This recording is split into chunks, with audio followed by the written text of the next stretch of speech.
Apa kata anda jika saya beritahu bahawa andaian paling liar yang pernah anda buat mengenai filem kegemaran anda sebenarnya adalah kisah sahih atau kanonin?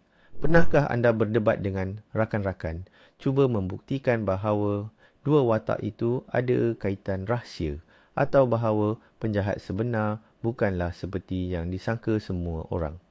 Hari ini, kita akan selami dunia teori peminat yang bertukar daripada khabar angin ringkas dan perbincangan forum menjadi kebenaran rasmi yang disahkan. Bersedialah, kita akan bongkar 50 kisah luar biasa di mana para penonton ternyata lebih tajam daripada penulis skrip dan meramalkan plot twist terhebat dalam sejarah filem dan siri. Selepas video ini, anda pasti akan mula melihat Easter egg dan butiran kecil dari sudut yang sama sekali berbeza. Mungkin teori gila anda sendiri adalah yang seterusnya dalam senarai ini. Sebelum kita mulakan, mari kita fahami dahulu, apakah itu teori peminat? Ia bukan sekadar tekaan. Ia adalah satu siasatan menyeluruh, dibina berdasarkan butiran kecil, cebisan dialog, petunjuk visual dan pengetahuan mendalam tentang alam semesta cerita itu. Dengan kemunculan internet, forum seperti Reddit dan sudah tentu YouTube, komuniti peminat telah berubah menjadi minda kolektif yang sebenar. Mereka mampu menganalisis jumlah maklumat yang besar dan mencari kaitan yang terlepas pandang oleh penonton biasa. Kadang-kala, pencipta karya hanya mengenepikan sahaja teori-teori sebegitu. Namun, kadang-kala sangat jarang berlaku dan inilah yang membuatkannya amat berharga. Mereka berkata, ya, anda memang betul. Tepat 50 kes seperti inilah yang akan kita bincangkan hari ini. Saat-saat di mana kegeniusan kolektif peminat mencapai kemenangan. Kita mulakan dengan kisah yang benar-benar klasik, iaitu sebuah teori yang telah menjadi perdebatan utama dalam komuniti fantasi selama berdekad-dekad. Sudah tentu, kita merujuk kepada siri Champ A Song of Ice and Fire dan teori terkenal R tambah L sama dengan J. Intipatinya mudah. Jon Snow bukanlah anak luar nikah Ned Stark. Sebenarnya, dia adalah anak kepada Rhaegar Targaryen dan adik Ned, Lyanna Stark. Peminat buku telah mengumpul bukti ini sedikit demi sedikit. Betapa Ned Stark yang mulia, lambang kehormatan, sanggup berlaku curang terhadap isterinya. Betapa beliau selalu sama-sama apabila bercakap tentang Ibu Jon. Bukti utama adalah kata-kata terakhir Lyanna yang sedang nazak dibisikkan kepada abangnya di menara kegembiraan. Berjanji padaku, Ned. Peminat mengandaikan Lyanna meminta Ned untuk melindungi anak yang baru dilahirkannya daripada Robert Baratheon yang telah berikrar untuk menghapuskan semua Targaryen. Tajuk siri itu sendiri, Ais dan Api, Song of Ice and Fire, seolah membayangkan penyatuan antara keluarga Stark, Salji dan Targaryen Api. Bertahun-tahun perdebatan berlangsung. Ke-6 siri Game of Thrones memaparkan visi Bran. Dalam visi tersebut, kita melihat Lyanna muda yang sedang nazak memegang bayi yang baru lahir, serahkannya kepada Ned. Itu merupakan kemenangan mutlak bagi deduksi peminat yang bukan sahaja mengubah lanskap politik Westeros secara keseluruhan, malah menjadikan Jon Snow pewaris sah kepada takhta besi. Mari kita beralih ke alam semesta Harry Potter. Di sini, wujud satu lagi teori yang kelihatan terlalu gelap untuk dipercayai, namun akhirnya terbukti menjadi intipati cerita. Ia adalah teori bahawa Harry Potter sendiri adalah salah satu Horcrux Lord Voldemort.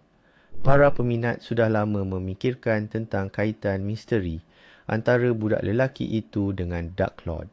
Mengapa Harry boleh bertutur dalam bahasa ular, iaitu Pasetonk, yang merupakan ciri khas waris Slytherin.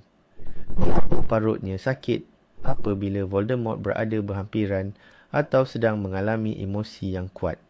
Dan mengapa pula tongkat sihir mereka adalah kembar. Pembaca yang paling teliti mencadangkan bahawa pada malam sumpahan pembunuh, Avada Kedavra terpantul daripada Harry dan mengenai Voldemort sendiri. Jiwanya yang sememangnya tidak stabil telah terpecah sekali lagi. Serpihan jiwa ini kemudiannya berpaut kepada satu-satunya makhluk hidup di dalam bilik itu, Harry yang masih bayi. Ini menjelaskan kaitan mental mereka dan kebolehan aneh yang dimiliki oleh Harry. J.K. Rowling mengesahkan teori ini dalam The Deathly Hallows. Apabila Harry melihat kebenaran dalam memori Snape, ini bermakna untuk kemenangan muktamad ke atas Voldemort, Harry perlu mati. Satu plot twist yang sangat tragis dan kuat yang telah diuraikan oleh peminat lama sebelum cerita berakhir. Kita bincangkan satu teori yang sangat jelas, namun pada masa yang sama sangat genius sehingga pengesahannya telah menyebabkan pawagam-pawagam dibanjiri dengan tepukan gemuruh. Ini berkisah tentang semesta sinematik Marvel dan identiti Stan Lee. Pencipta komik legenda ini sering muncul dalam setiap filem melalui penampilan cameo yang lucu. Beliau pernah jadi DJ kelab malam, pengawal keselamatan, veteran perang, hinggalah pemandu bas. Peminat mula bergurau. Bagaimana jika watak-watak ini bukan hanya orang yang berbeza tetapi kebetulan kelihatan serupa? Bagaimana jika ini adalah watak yang sama yang mengembara merentasi ruang dan masa? Maka lahirlah teori bahawa Stan Lee sebenarnya adalah seorang pengawas, The Watcher. Dalam komik, pengawas adalah bangsa makhluk asing purba yang hanya memerhati setiap peristiwa di alam semesta tanpa campur tangan. Itu adalah penjelasan yang paling ideal untuk semua penampilan cameo beliau. Dan akhirnya, dalam filem Guardians of the Galaxy, Volume 2 pengarah James Gunn telah menjadikannya sebagai kanon rasmi. Dalam satu babak, kita dapat melihat Stan Lee berbaju angkasa, duduk di atas asteroid dan sedang bercerita kepada sekumpulan figura tinggi berjubah, iaitu para pengawas itu sendiri. Beliau berkata, "Oh, tentang masa saya menjadi seorang kurier itu," secara langsung merujuk kepada cameo beliau dalam filem Captain America Civil War. Ini adalah satu penghormatan yang luar biasa kepada pencipta dan juga para peminat yang telah mengubah satu siri gurauan menjadi sebahagian rasmi daripada lore kisah latar Marvel. Tak kartun klasik Disney, Aladdin. Pada permulaan cerita tu, kita nampak seorang penjual jalanan yang cuba menjual lampu dan dia mula bercerita. Menariknya, watak dia disuarakan oleh pelakon yang sama dengan Genie Robin Williams. Penjual ni ada 4 jari je, sama macam Genie. Dia juga memakai baju biru dengan tali pinggang merah. Peminat mula menghubungkaitkan semua petunjuk ni dan buat satu teori popular. Penjual tu sebenarnya adalah Genie yang kini dah bebas, mengembara di seluruh dunia sambil menceritakan kisah kawan baik dia, Aladdin. Ini adalah teori yang sangat manis dan membuatkan pengakhiran kartun tu rasa lebih menyentuh hati. Selama bertahun-tahun ia kekal sebagai spekulasi je.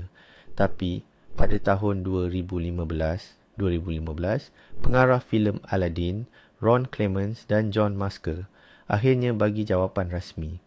Mereka mengesahkan, ya, memang itu rancangan asal mereka. Di penghujung filem, sepatutnya penjual tu akan buka serban dia dan mendedahkan yang dia adalah Genie. Malangnya, adegan ni telah dipotong semasa proses suntingan, tapi idea utamanya memang dah ada dari awal lagi. Jadi, ya, setiap kali korang tonton semula Aladdin, ketahuilah, Kisah tu sebenarnya diceritakan oleh genie yang hebat dan tiada tandingan itu sendiri. Mari kita selami dunia teknologi tinggi dan krisis eksistensial dalam siri televisyen Westworld. Musim pertama siri ini penuh dengan misteri, tetapi yang paling utama tertumpu kepada dua watak. William yang baik hati dan naif, yang baru pertama kali melawat taman itu, dan lelaki berbaju hitam, The Man in Black, yang kejam dan sinis, yang sedang mencari labirin tertentu. Peminat di Reddit dengan pantas menyedari beberapa percakapan dalam cerita dan membuat hipotesis bahawa siri itu sebenarnya menunjukkan dua garis masa. Pada masa yang sama, mereka juga berteori bahawa William dan lelaki berbaju hitam adalah watak yang sama, hanya pada usia yang berbeza. Bukti-bukti ini boleh didapati di mana-mana. Contohnya, logo taman yang dilihat oleh William adalah versi lama. Sesetengah Android yang ditemuinya dalam garis masa lelaki berbaju hitam sudah pun dilupuskan atau disimpan di gudang. Paling penting, kisah hidup mereka adalah cerminan antara satu sama lain. William jatuh cinta dengan Dolores, manakala lelaki berbaju hitam pula dilihat taksub dengannya. Peminat membina keseluruhan carta dan rajah untuk membuktikan teori mereka. Dan pada akhir musim, teori mereka disahkan 100%. Lelaki berbaju hitam sendiri mendedahkan bahawa dahulunya dia datang ke sini bersama bakal abang iparnya, jatuh cinta, tetapi kemudian hatinya hancur dan dia berubah menjadi dirinya yang sekarang. Ini merupakan plot twist yang sangat hebat yang telah dipecahkan oleh penonton lama sebelum ia didedahkan oleh penulis skrip. Kembali ke alam semesta sinematik Marvel, tetapi kali ini ceritanya lebih fokus, namun tidak kurang menarik. Dalam filem Iron Man 2, terdapat satu babak yang ringkas tetapi sangat diingati. Semasa serangan drone di pameran Stark Expo, salah satu robot mensasarkan seorang budak lelaki kecil yang memakai helmet mainan Iron Man. Budak itu dengan berani menghulurkan tangannya ke hadapan dan pada detik itu juga, Iron Man yang sebenar mendarat di belakangnya memusnahkan drone itu sambil berkata, "Tembakan yang hebat, budak." Selama bertahun-tahun, dia hanyalah seorang kanak-kanak comel yang tidak bernama. Tetapi peminat yang terkenal dengan kecintaan mereka terhadap butiran kecil mula membuat spekulasi. Bagaimana jika itu adalah Peter Parker yang muda? Dari segi masa dan lokasi, semuanya sepadan. Pameran itu diadakan di Queens, tempat Peter tinggal. Budak lelaki itu juga meminati sains dan sangat mengagumi Tony Stark. Teori ini berlega di internet selama bertahun-tahun sehingga pada tahun 2017, Tom Holland, pelakon yang membawa watak Spider-Man, mengesahkannya dalam satu temu bual. Beliau menceritakan bahawa dia telah membincangkan perkara ini dengan ketua Marvel Studios, Kevin Feige, yang kemudiannya berkata, "Ya, mari kita anggap memang begitu." Kemudian perkara ini disahkan secara rasmi.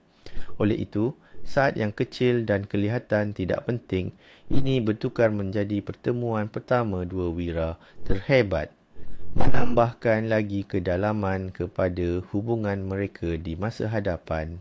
Filem klasik Blade Runner arahan Ridley Scott telah mencetuskan salah satu persoalan terbesar dalam sejarah perfilman. Adakah watak utamanya, pemburu replika bernama Rick Deckard, sebenarnya adalah replika juga? Peminat filem terbahagi kepada dua kem. Penyokong teori ini sering merujuk kepada mimpi Deckard tentang unicorn, kuda bertanduk satu. Lebih-lebih lagi, dalam Director Scott, watak lain bernama Gav meninggalkan origami berbentuk unicorn untuknya. Ini memberi bayangan bahawa mimpi Deckard adalah memori yang ditanam, satu perkara yang diketahui oleh penciptanya. Pihak yang menentang pula berpendapat teori ini merosakkan seluruh inti parti filem tentang pencarian makna kemanusiaan. Ridley Scott sendiri telah berkali-kali menyatakan bahawa bagi beliau, Deckard pastinya adalah replika. Bagaimanapun, pelakon utamanya, Harrison Ford, sentiasa bertegas dengan pandangan sebaliknya. Perdebatan ini berlarutan selama berdekad-dekad. Nampaknya, sequel filem ini, Blade Runner 2049, cuba meletakkan titik noktah. Dalam filem tersebut, Deckard telah menua, sesuatu yang tidak biasa bagi model replika lama. Namun, filem itu masih tidak memberikan jawapan yang jelas, membiarkan persoalan ini tergantung. Tetapi bagi majoriti peminat dan yang paling penting, bagi pencipta alam semesta ini sendiri, teori replika adalah benar. Deckard ialah mesin yang memburu mesin lain, dan inilah tragedi utama kewujudannya. Ketidakjelasan ini hanya memarakkan lagi perdebatan, tetapi pendirian pengarah filem ini sudah diketahui umum. Kembali ke Hogwarts.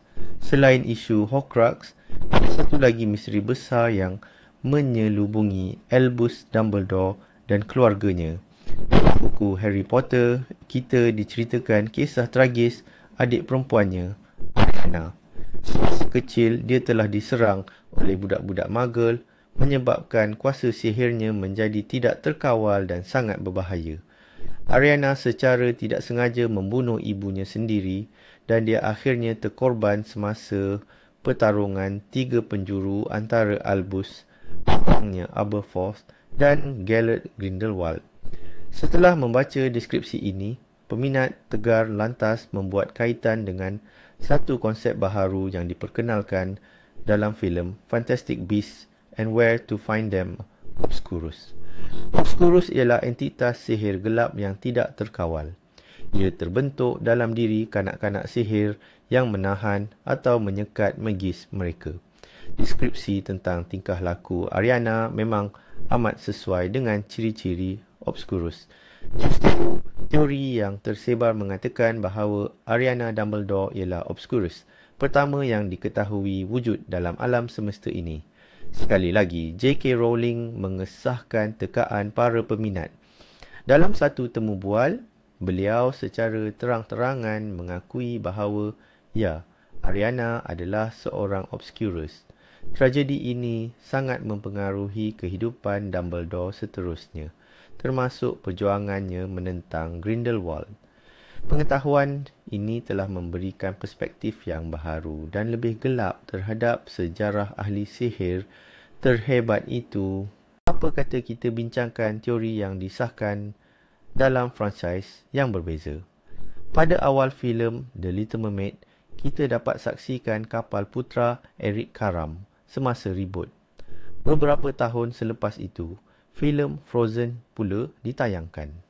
Dalam filem tersebut, Raja dan Ratu Arendelle, iaitu ibu bapa Anna dan Elsa, keluar berlayar tetapi terkorban di laut. Peminat mula menyedari bahawa laluan pelayaran di Raja Arendelle itu mungkin melalui Denmark, tempat di mana kisah The Little Mermaid berlaku. Dari situlah tercetusnya teori kapal yang karam dan menjadi lokasi penyelidikan Ariel itu sebenarnya adalah kapal ibu bapa Anna dan Elsa.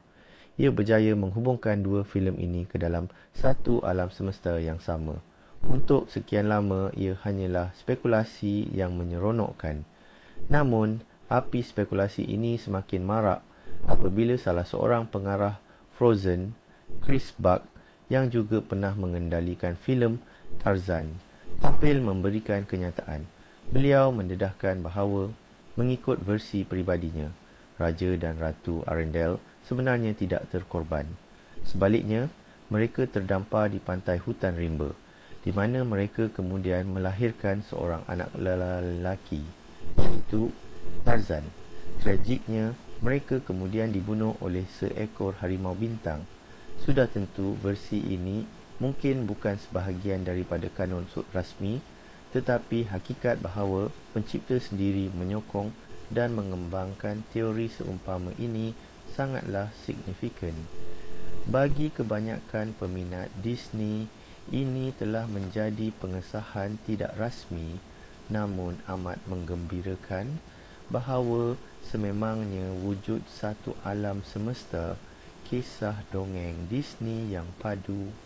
Siri popular Breaking Bad memang terkenal kerana sangat teliti terhadap setiap butiran dan perincian, dan salah satu teori peminat yang paling menarik dibina berdasarkan satu butiran yang kononnya remeh ini. Dalam musim kedua, Jesse Pinkman mula menjalinkan hubungan dengan seorang gadis bernama Jane. Ayahnya, Donald, bekerja sebagai pengawal trafik udara selepas Walter White membiarkan Jane mati akibat overdosis bapanya yang begitu hancur luluh dengan kesedihan melakukan kesilapan besar semasa bertugas. Beliau tersilap arah menyebabkan dua pesawat penumpang berada di laluan yang sama, lantas mencetuskan nahas udara yang dahsyat di ruang udara Albuquerque. Peminat menganggap bahawa semua ini ada makna tersirat. Mereka mula mencari sebarang petunjuk di dalam siri tersebut mengenai penerbangan ini sebelum tragedi itu berlaku, dan mereka menjumpainya. Dalam salah satu episod, jauh sebelum nahas, terdapat laporan berita di TV mengenai lukisan Georgia O'Keeffe yang hilang. Pada penghujung musim, semasa serpihan pesawat ditayangkan, di antara bangkai-bangkai itu, kita dapat melihat beruang teddy berwarna merah jambu dengan mata yang tercabut, iaitu beruang yang sama yang terdapat dalam lukisan tersebut. Dengan kata lain, siri ini sudah memberi bayangan tentang malapetaka itu lebih awal, mengaitkannya dengan karya seni yang sangat diminati oleh Jane. Pencipta siri ini, Vince Gilligan, telah mengesahkan bahawa semua butiran ini sengaja diletakkan.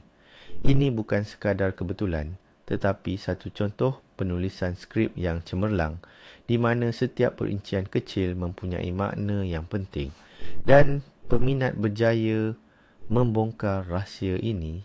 Mari kita melangkah ke galaksi yang jauh dan terpencil. Sebelum tayangan episod ke-7 Star Wars, misteri utama yang membelenggu ialah asal-usul watak heroin baharu. Para peminat telah membina puluhan teori. Dia adalah anak perempuan Luke Skywalker. Dia adalah cucu Obi-Wan Kenobi. Dia adalah penjelmaan semula Anakin. Namun, terdapat juga teori yang lebih gelap yang didasari oleh beberapa petunjuk terperinci. Gaya pertarungannya sangat agresif, mirip dengan gaya Palpatine. Kuasa The Force yang dimilikinya adalah semula jadi dan tidak memerlukan latihan yang lama, satu ciri yang turut menyerupai Maharaja. Maka lahirlah spekulasi. Dia adalah keturunan Darth Sidious, iaitu Maharaja Palpatine. Ramai yang tidak menyukai teori ini kerana ia dianggap terlalu mudah dijangka. Walau bagaimanapun, filem Skywalker, The Rise Skywalker, Kebangkitan, mengesahkan teori itu. Ternyata Rey adalah cucu perempuan Palpatine yang telah disembunyikan oleh bapanya di Jakku bagi menyelamatkannya daripada datuknya. Perkara ini menimbulkan banyak kontroversi dalam komuniti peminat, tetapi tidak dapat dinafikan bahawa peminat yang bertaruh pada teori ini ternyata betul. Mereka melihat petunjuk di tempat yang orang lain hanya melihat kebetulan, dan akhirnya berjaya meramalkan salah satu plot twist utama dalam trilogi baharu itu. The Sixth Sense, arahan M. Night Shyamalan merupakan antara filem yang paling terkenal dengan twist plot yang mengejutkan. Tetapi, bagaimana jika saya katakan bahawa ramai penonton sudah pun membongkar pusingan plot utamanya jauh sebelum filem itu berakhir? Teori itu mudah sahaja. Watak Bruce Willis, Dr. Malcolm Crowe, telah mati sejak permulaan filem. Dia dibunuh oleh bekas pesakitnya pada babak yang pertama. Semua interaksinya selepas itu hanyalah komunikasi dengan budak lelaki bernama Cole yang kita tahu mempunyai kebolehan untuk melihat orang mati. Penonton yang teliti perasan akan petunjuk-petunjuk ini. Malcolm tidak pernah bercakap dengan sesiapa pun selain Cole. Isterinya sentiasa mengabaikannya seolah-olah dia tiada di situ. Dia juga tidak dapat membuka pintu biliknya sendiri. Malah, dia memakai pakaian yang sama seperti pada malam dia meninggal dunia. Ketika teori ini mula-mula muncul, ramai yang menyifatkannya sebagai spoiler yang direka-reka. Babak terakhir, di mana Malcolm menyedari kebenaran itu, merungkai segala misteri. Ini adalah situasi di mana teori itu sangat logik dan disokong dengan bukti yang kukuh, sehingga pengesahannya hanyalah sekadar formaliti. Filem itu sendiri memberikan semua petunjuk dan peminat yang paling peka berjaya menyusunnya menjadi gambaran yang lengkap. Doctor Who penuh dengan misteri, tetapi ada satu teka-teki yang menghantui peminat selama bertahun-tahun. Siapakah sebenarnya River Song? Dia adalah ahli arkeologi, wanita yang sangat misteri, yang tahu masa depan Doktor. Tetapi bagi Doktor, River Song adalah orang asing. Garis masa mereka berjalan secara songsang bertentangan arah. Ketika dia pertama kali bertemu Doktor, dia sudah pun tahu nama Doktor dan akhirnya mati demi Doktor. Tetapi apabila Doktor bertemu dengannya, Doktor langsung tidak tahu siapa dia. Peminat telah mencipta pelbagai teori tentang asal-usulnya. Teori paling popular, yang dianggap paling gila, mengatakan bahawa River Song adalah Melody Pond, anak kepada teman seperjuangan Dr. Amy dan Rory. Teori ini disokong oleh beberapa petunjuk. Dalam salah satu episod, River membisikkan nama sebenar Doktor kepadanya. Sesuatu yang hanya boleh dilakukan oleh orang yang paling rapat.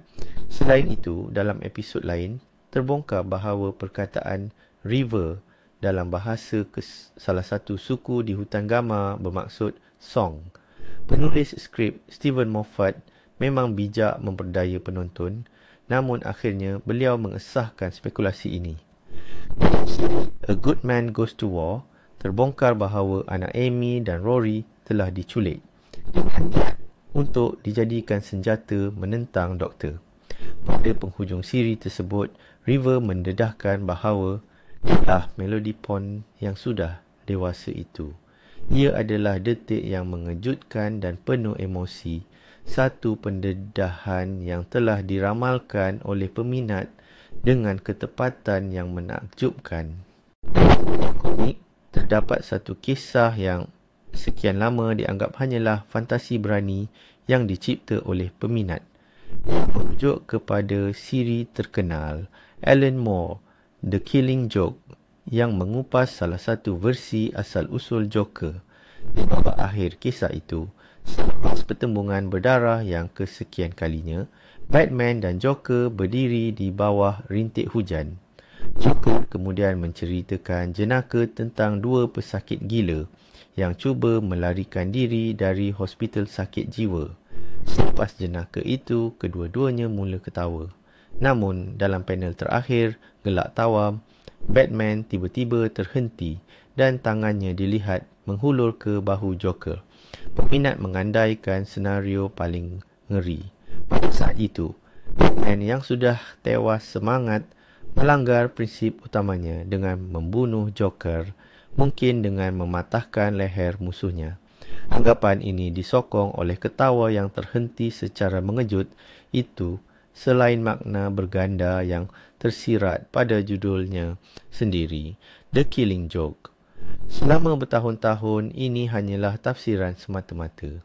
Namun, pada tahun 2013, penulis skrip komik Batman yang paling berwibawa, Grant Morrison, secara terbuka menyokong teori ini dalam sebuah temu bual podcast.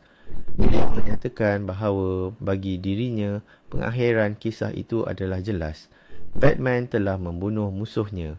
Walaupun ia mungkin tidak dianggap sebagai kanun 100% untuk seluruh alam semesta DC, hakikat bahawa salah seorang ideolog utama Batman mengesahkan andaian peminat ini menjadikannya hampir bersifat rasmi.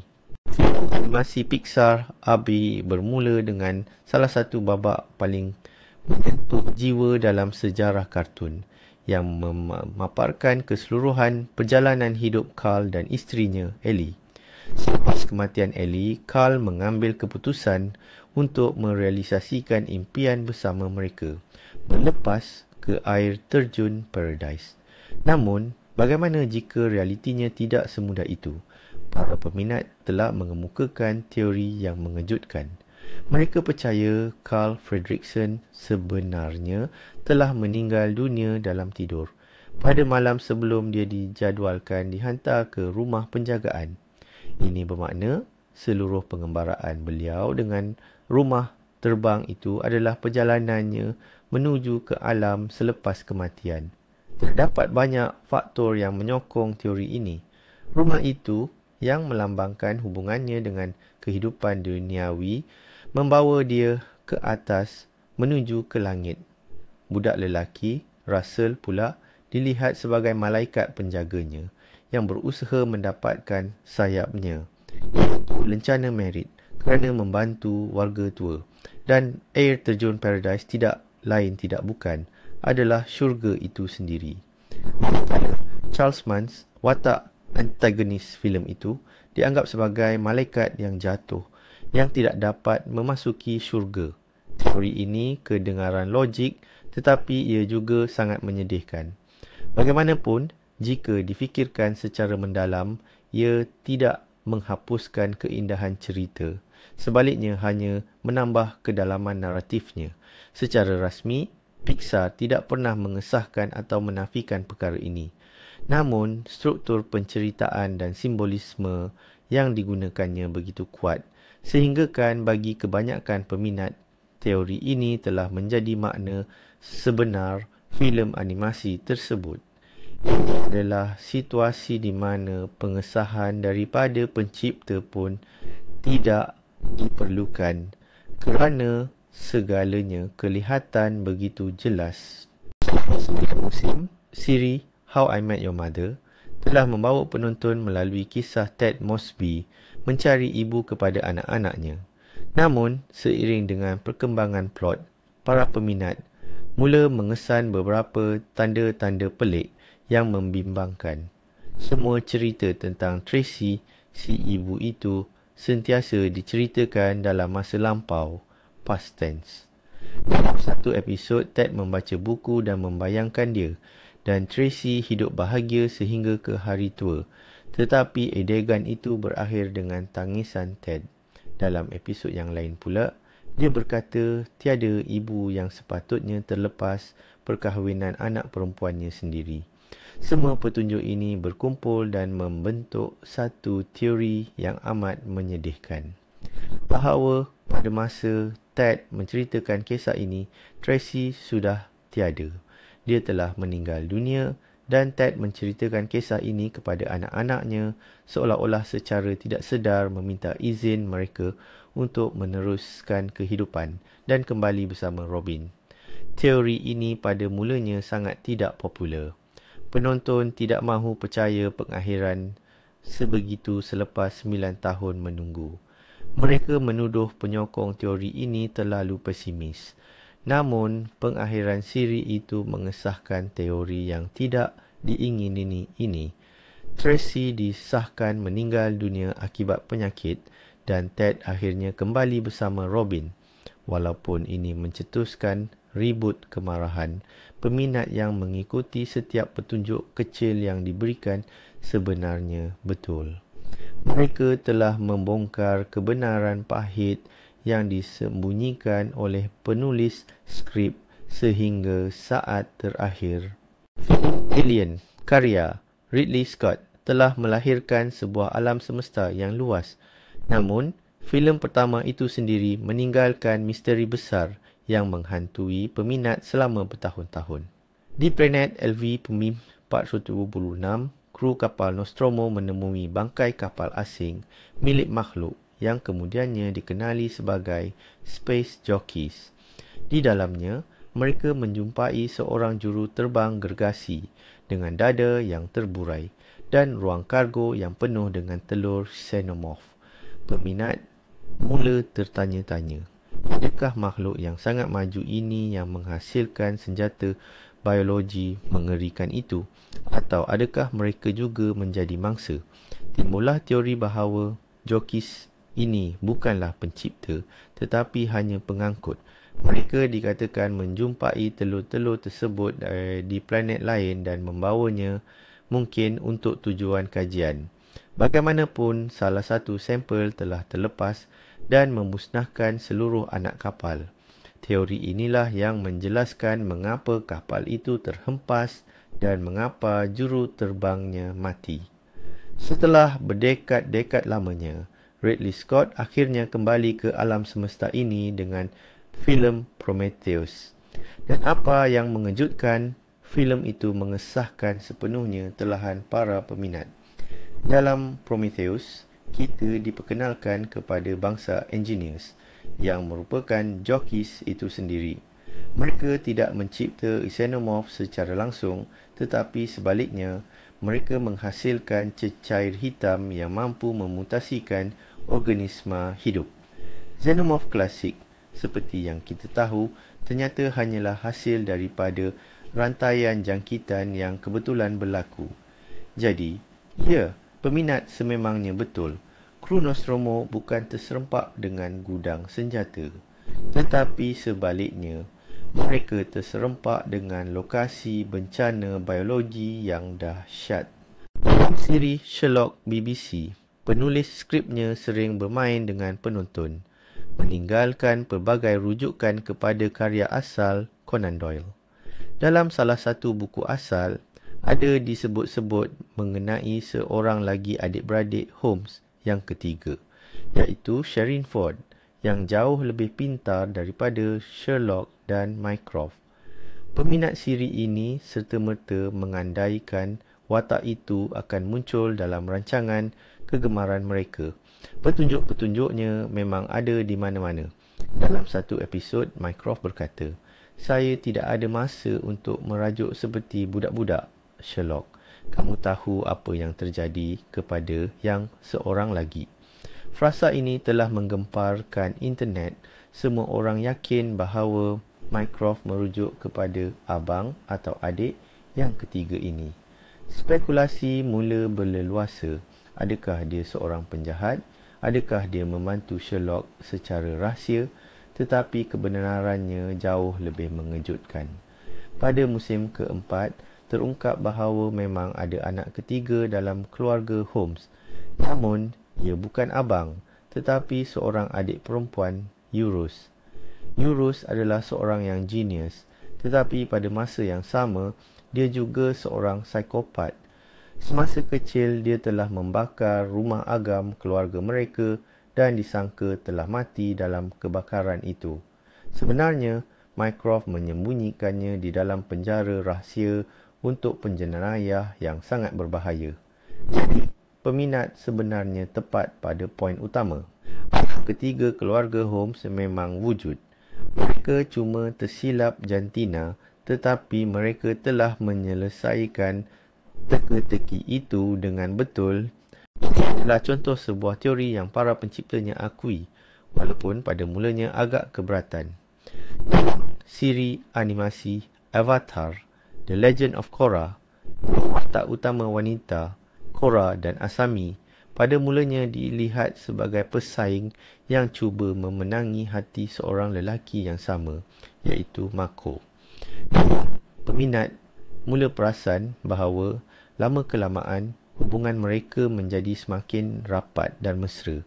Mereka saling menyokong, mengambil berat antara satu sama lain dan ada keserasian yang jelas, sesuatu yang tidak pernah wujud dalam hubungan mereka dengan mana-mana watak lelaki. Dari sinilah lahirnya teori Korra Sami. Peminat mula menulis fan fiction dan melukis karya seni, percaya bahawa pada akhir siri itu, Korra dan Asami akan bersama untuk sebuah rancangan kanak-kanak di saluran Nickelodeon. Perkara ini dianggap mustahil, tetapi para pencipta mengambil langkah berani. Dalam babak terakhir siri itu, Korra dan Asami melangkah ke alam roh sambil berpegangan tangan dan saling memandang dengan penuh kelembutan. Adegan itu digambarkan dengan sangat halus, tanpa ciuman atau pengakuan secara terus terang, sehinggakan ramai yang tidak menangkap petunjuk tersebut. Pencipta siri ini, Brian Konietzko dan Michael Dante DiMartino, kemudiannya mengesahkan secara rasmi melalui blog mereka. Ya, Korra dan Asami adalah pasangan. Mereka jatuh cinta. Ini merupakan langkah representasi yang sangat besar dalam dunia animasi kanak-kanak, dan semua ini berlaku kerana peminat yang peka dan percaya kepada cinta mereka. Fight Club.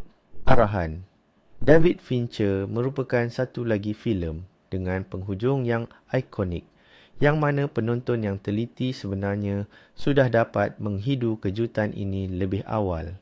Teori yang popular adalah bahawa si pencerita yang dilakonkan oleh Edward Norton dan Tyler Durden yang dilakonkan oleh Brad Pitt adalah orang yang sama. Lebih tepat lagi, Tyler ialah alter ego si pencerita, satu proyeksi yang melambangkan segala yang dia inginkan, berani, bebas dan seorang anarkis. Petunjuk-petunjuk penting telah ditinggalkan di sepanjang filem. Tyler muncul sekelip mata dalam beberapa bingkai sebelum perkenalan rasmi mereka. Apabila mereka bergaduh, ia kelihatan seolah-olah si pencerita menumbuk dirinya sendiri. Semasa mereka berada dalam kereta, kita melihat Tyler yang memandu. Tetapi seketika kemudian, si pencerita pula yang berada di tempat pemandu, manakala kerusi penumpang pula kosong. Dalam salah satu babak, Tyler bercakap di telefon, tetapi jika kita dengar dengan teliti, kita dapat sedar bahawa sebenarnya si pencerita yang sedang bercakap. Semua butiran ini disusun untuk membentuk satu gambaran penuh mengenai gangguan identiti disosiatif atau DID. Dan sudah tentu babak penamat di mana si pencerita menembak kepalanya sendiri untuk menghapuskan Tyler, mengesahkan teori ini 100%. Ini adalah contoh klasik bagaimana sesebuah filem memberi ganjaran kepada penonton yang peka, membolehkan mereka sendiri mengupas dan mencari kebenaran. Marvel kembali mencuri tumpuan. Selepas filem Avengers Endgame, di mana jentikan Thanos telah menghapuskan separuh populasi dunia, diikuti dengan jentikan Hulk yang mengembalikan mereka semua, peminat mula memikirkan implikasi sebenar peristiwa ini. Apa yang akan terjadi jika berbilion manusia tiba-tiba kembali ke tempat asal mereka selepas 5 tahun? Ini pasti akan mencetuskan kekacauan global. Mereka akan kembali ke rumah yang sudah dijual, ke pekerjaan yang sudah diisi oleh orang lain, atau muncul dalam pesawat yang sebenarnya sudah mendarat lama. Keadaan ini melahirkan teori bahawa kesan daripada peristiwa The Blip, iaitu kembalinya mereka, akan menjadi sangat buruk dan akan menjadi tema utama untuk projek-projek MCU masa depan. Dan siri The Falcon and the Winter Soldier membina keseluruhan plotnya berdasarkan teori ini. Kita melihat sebuah dunia yang sedang bergelut untuk menangani kekacauan ini. Kem-kem pelarian diwujudkan untuk menampung mereka yang kembali. Kumpulan pengganas muncul, berpegang pada kepercayaan bahawa dunia adalah lebih baik semasa era Thanos. Sempadan antara negara pula menjadi kabur dan tidak jelas. Siri ini menunjukkan bahawa kembalinya para wira bukanlah satu pengakhiran yang gembira. Sebaliknya, ia adalah permulaan kepada dunia baharu yang kompleks dan tidak stabil. Dan peminat yang menjangkakan perkembangan plot sebegini ternyata 100% betul. Siri televisyen Lost, Kekal Hidup. dipenuhi dengan pelbagai misteri, menyebabkan teori-teori peminat termuncul saban minggu. Walaupun salah satu teori terawal dan paling popular melibatkan watak John Locke. Sejak awal lagi, penonton ditunjukkan bahawa sebelum nahas pesawat, John lumpuh dan terpaksa menggunakan kerusi roda.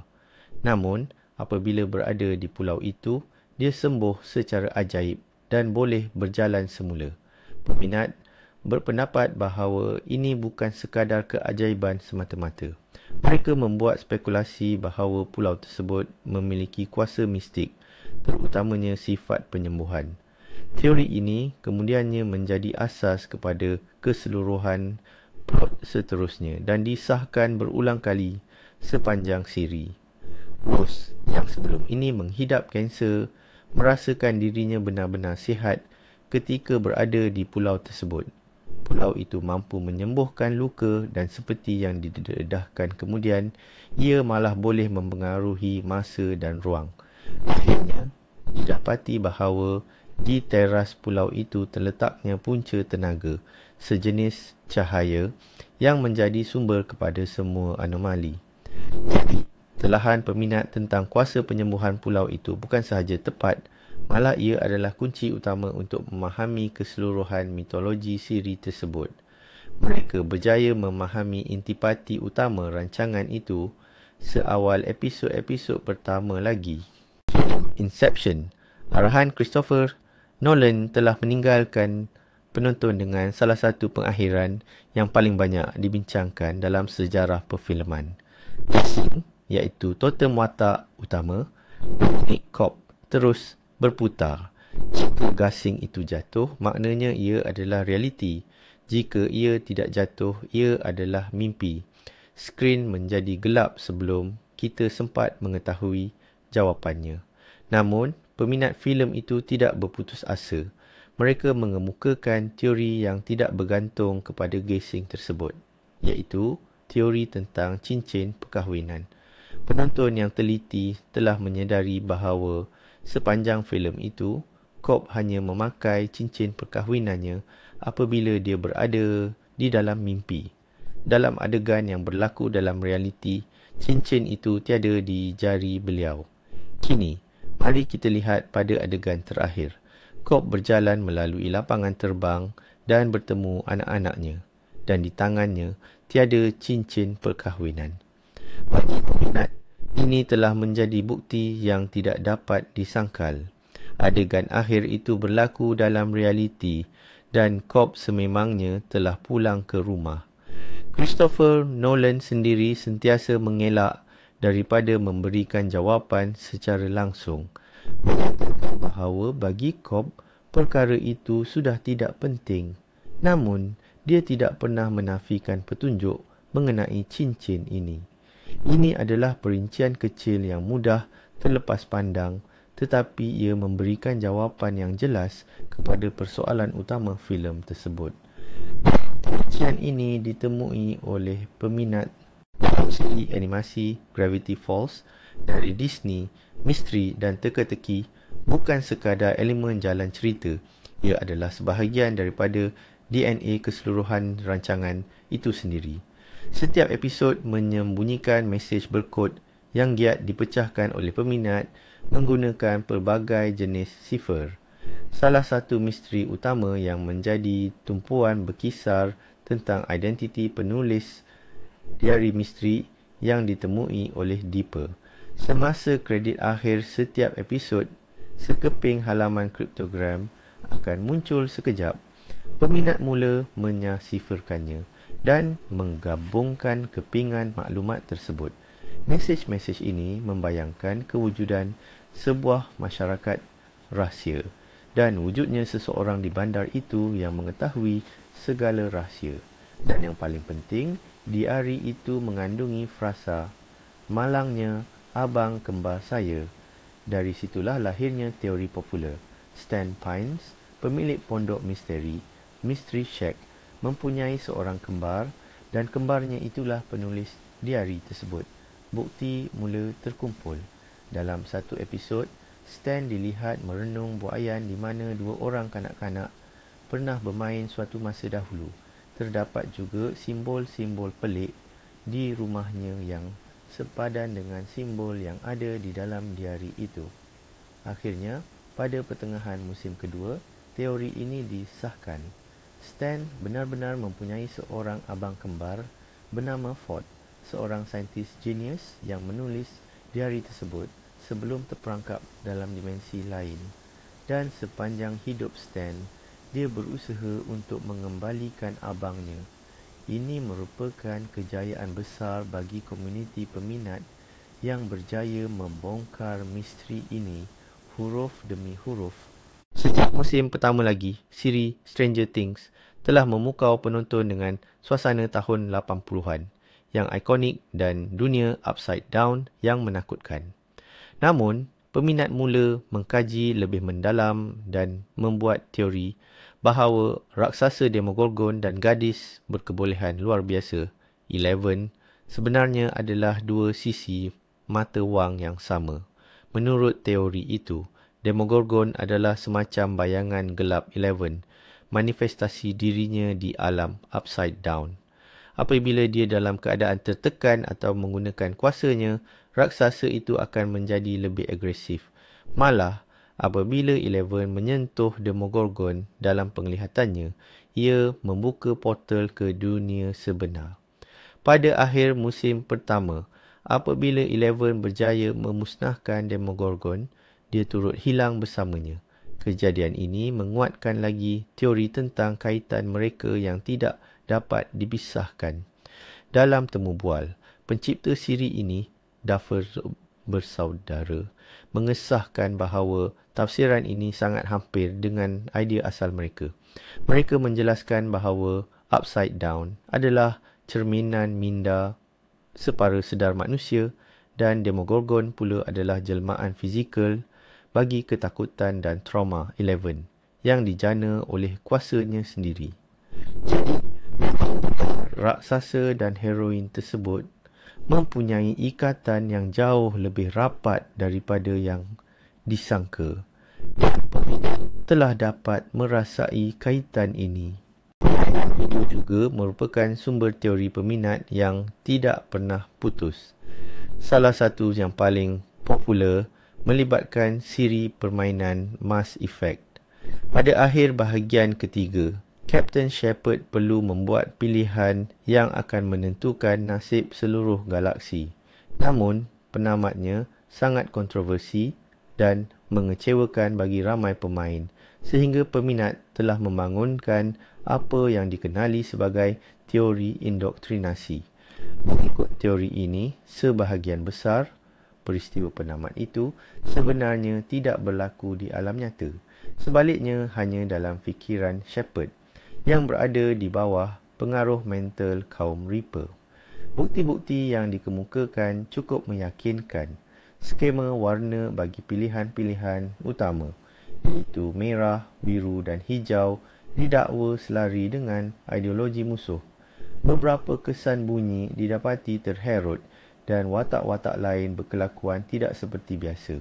Peminat berhujah bahawa pilihan yang sebenar adalah pemusnahan atau pilihan merah kerana hanya pilihan itu sahaja yang membolehkan Shepard bertahan dan mengalahkan kesan indoktrinasi mental tersebut. Pihak pembangun dari BioWare berdiam diri untuk sekian lama sebelum akhirnya mengeluarkan versi penamat lanjutan yang menambah lebih banyak perincian.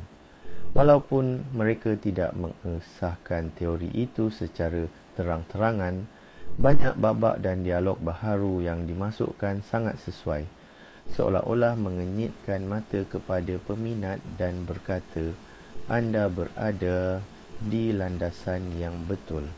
Bagi ramai pemain, teori ini telah menjadi satu-satunya penjelasan kanonikal yang boleh diterima untuk penamat yang kontroversi itu. Mari kita kembali ke dunia Disney dan bincang tentang penjahat-penjahatnya. Dalam kartun Beauty and the Beast, Gaston diperkenalkan sebagai antagonis utama. Dia seorang yang narsisistik, kasar dan terobsesi untuk mengahwini Belle.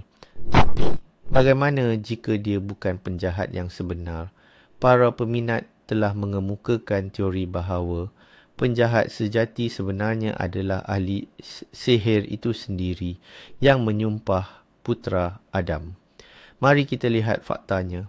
Dia menyumpah seorang budak lelaki berusia 11 tahun hanya kerana tidak membenarkan seorang wanita tua yang tidak dikenali masuk ke istana pada tengah malam, semata-mata kerana rupa hodoh wanita itu.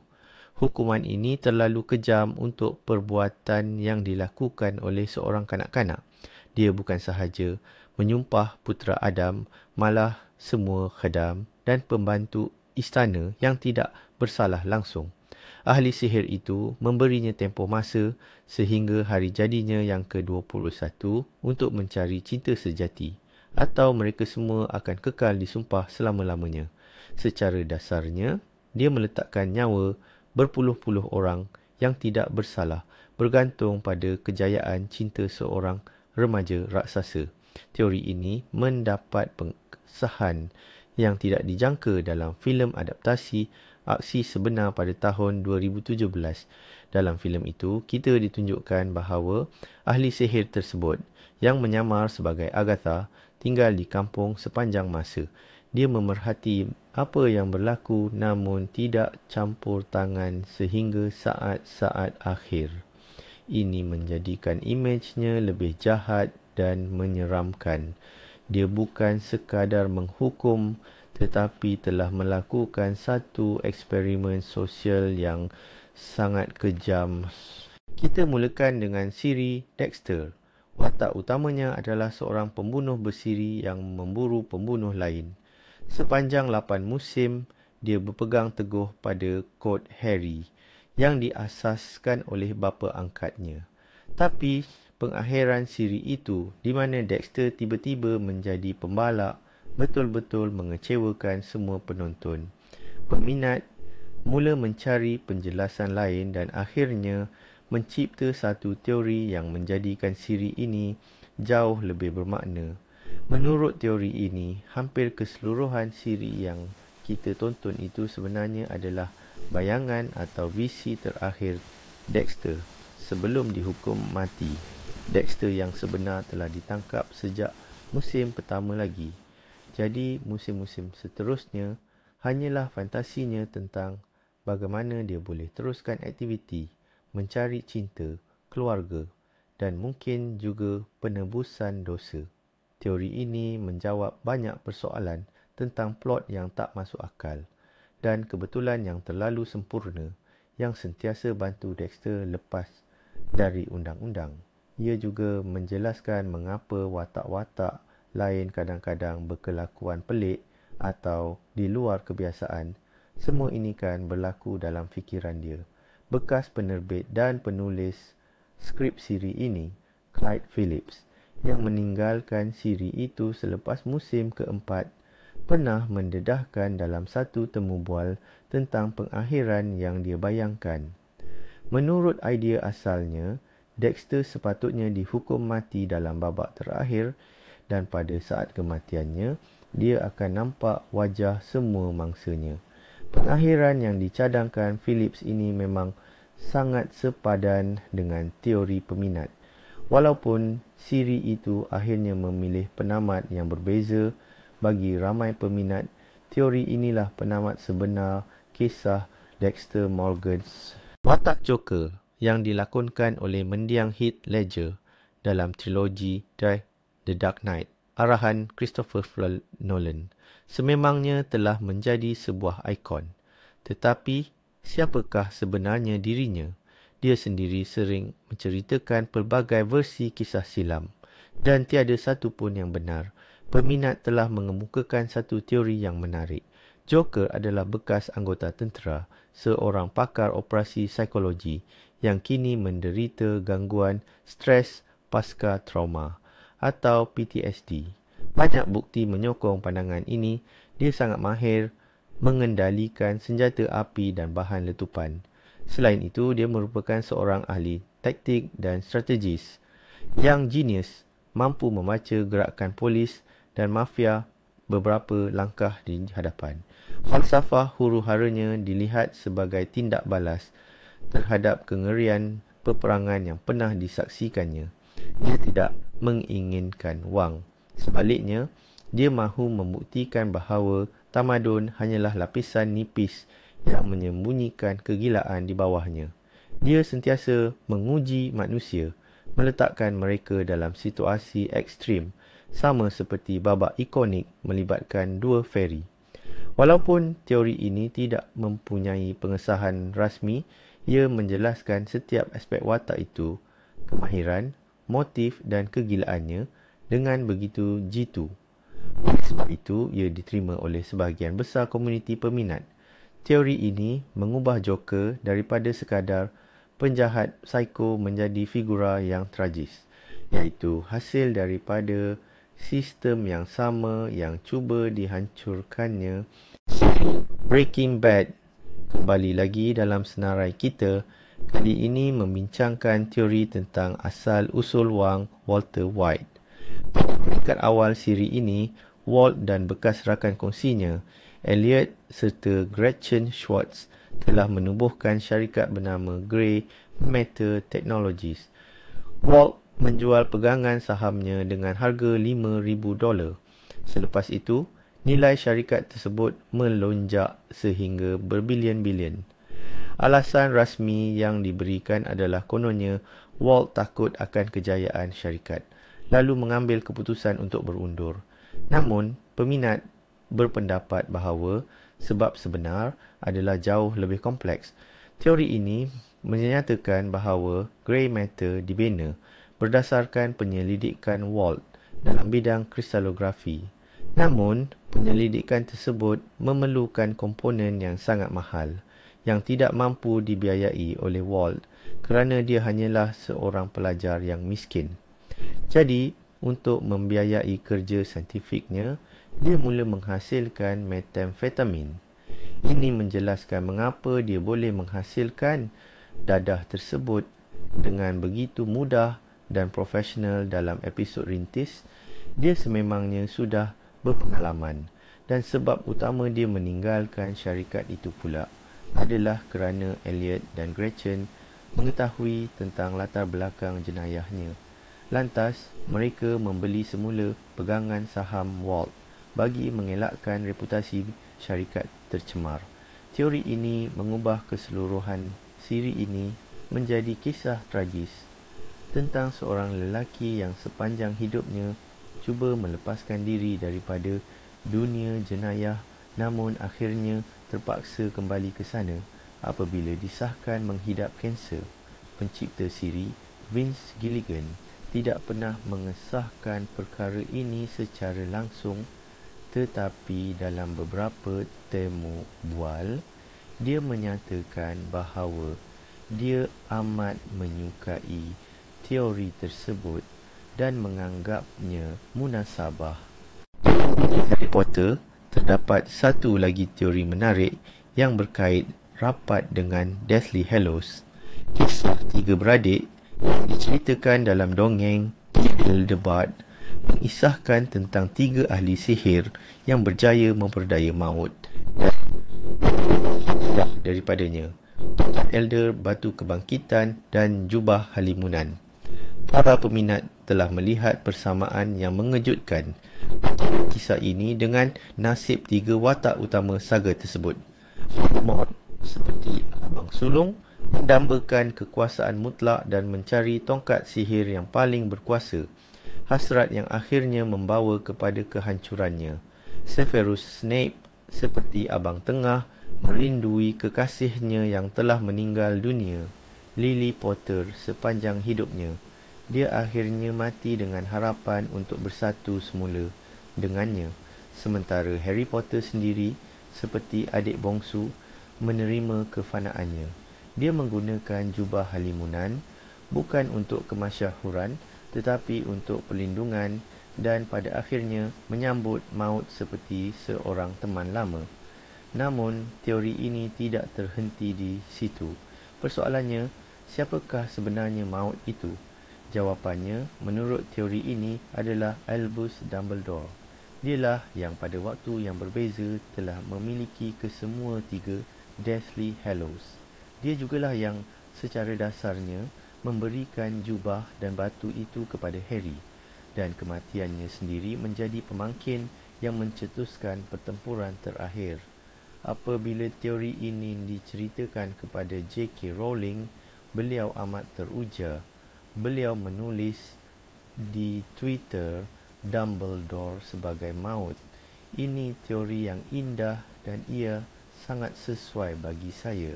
Masa ke semasa, franchise Terminator menjadi semakin rumit dan berbelit-belit kerana penggunaan konsep perjalanan masa. Walau bagaimanapun, peminat sentiasa cuba mencari logik di sebalik kekusutan ini. Dalam Terminator 2, Judgment Day, kita didedahkan bahawa Cyberdyne System mencipta Skynet berdasarkan chip dan lengan Terminator T.A. Hertz yang diperoleh dari filem yang pertama. Ini menimbulkan satu paradoks masa. Skynet wujud hanya kerana ia menghantar Terminator ke masa lalu untuk memastikan kewujudannya sendiri.